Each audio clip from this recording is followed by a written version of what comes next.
Judith chapter 14. Then Judith said to them, "Listen to me, my friends. Take this head and hang it upon the parapet of your wall. As soon as day breaks and the sun rises on the earth, each of you take up your weapons and let every able-bodied man go out of the town. Set a captain over them, as if you were going down to the plain against the Assyrian outpost. Only do not go down. Then they will seize their arms and go into the camp and rouse the officers of the Assyrian army. They will rush into the tent of Holofernes and will not find him. Then panic will come over them, and they will flee before you. Then you and all who live within the borders of Israel will pursue them and cut them down in their tracks. But before you do all this, bring Achior the Ammonite to me, so that he may see and recognize the man who despised the house of Israel, and send him to us as if to his death." So they summoned Achior from the house of Uzziah. When he came and saw the head of Holofernes in the hand of one of the men in the assembly of the people, he fell down on his face in a faint. When they raised him up, he threw himself at Judith's feet and did obeisance to her and said, "Blessed are you in every tent of Judah. In every nation, those who hear your name will be alarmed. Now tell me what you have done during these days."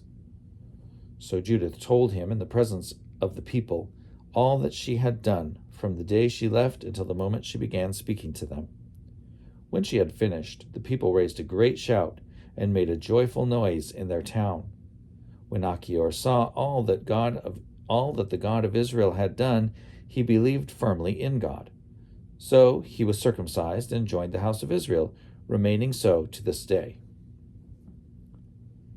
As soon as it was dawn, they hung the head of Holofernes on the wall. Then they all took their weapons and went out in companies to the mountain passes. When the Assyrians saw them, they sent word to their commanders, who then went to the generals and the captains and to all their other officers.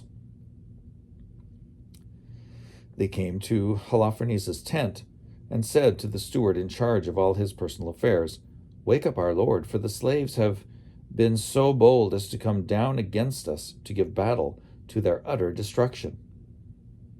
So Bagoas went in and knocked at the entry of the tent, for he supposed that he was sleeping with Judith.